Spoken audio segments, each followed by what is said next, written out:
Greetings. My name is Tom Savage and I'm the science teacher here at the Henderson County Early College. Behind me is a pond that the students use throughout the beginning of the year for my earth science class. We come out here from late August all the way till late winter, and the students make a hypothesis initially as to the health of the pond. We use indicators such as dissolved oxygen, nitrates, and phosphates. And so the students come out here, they've got an assigned 1 meter squared area of the pond that they photograph and they take notes of during this time period. And then in December, they collaborate and they bring in all of the data that they've used, and then they try to analyze the data and look at their hypothesis, whether or not the data matches up with their hypothesis, and then they submit a report. But this is one of few resources that I've used here on campus. Next we'll go ahead and we'll take a look at my classroom. My name is Lauren. I am an alumni of Henderson County Early College and a former student of Mr. Savage. He was my science teacher for 4 years while I was in high school. We also coached Science Olympiad side by side, winning many victories. And currently I am pursuing my secondary science education degree. So one thing that was very important to Mr. Savage whenever he was teaching was just being able to enforce a hands-on approach.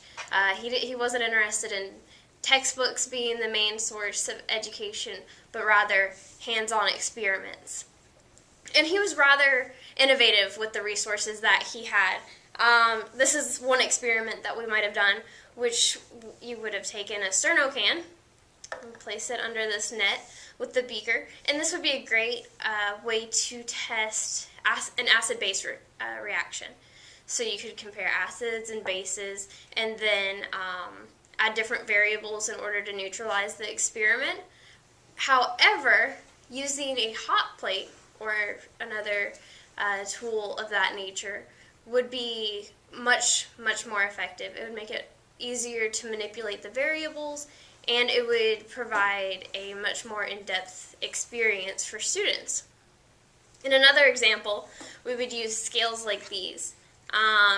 If you notice, these are only about 1 inch square, which makes it hard to be able to really grasp the weight of a larger object, and it just makes the overall process much more inconvenient. So Mr. Savage's overall goal was always to ignite and inspire a passion for science, and that's something that most science teachers share.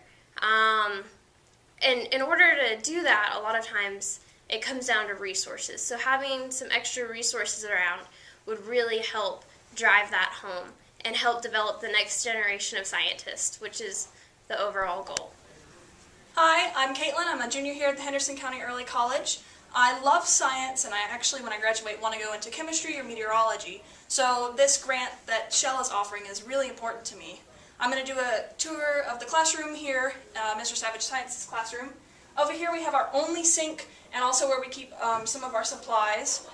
On this side of the room we have a few more supplies like our beakers and our safety goggles, which are really important to us. And then on this side of the room we have some of our bigger supplies that take up more room. We have our microscopes over where Rebecca is standing, and then we also have our aprons and some other key supplies for our labs over there. Hi, I'm Rebecca. I'm a junior at the Henderson County Early College, and I'm also the coach of the Science Olympiad team.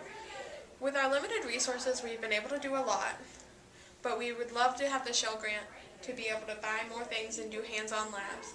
For example, one of the experiments that we did was balloon-powered cars.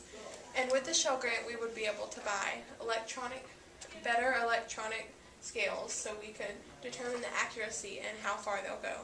Thank you, Shell Grant, for this opportunity.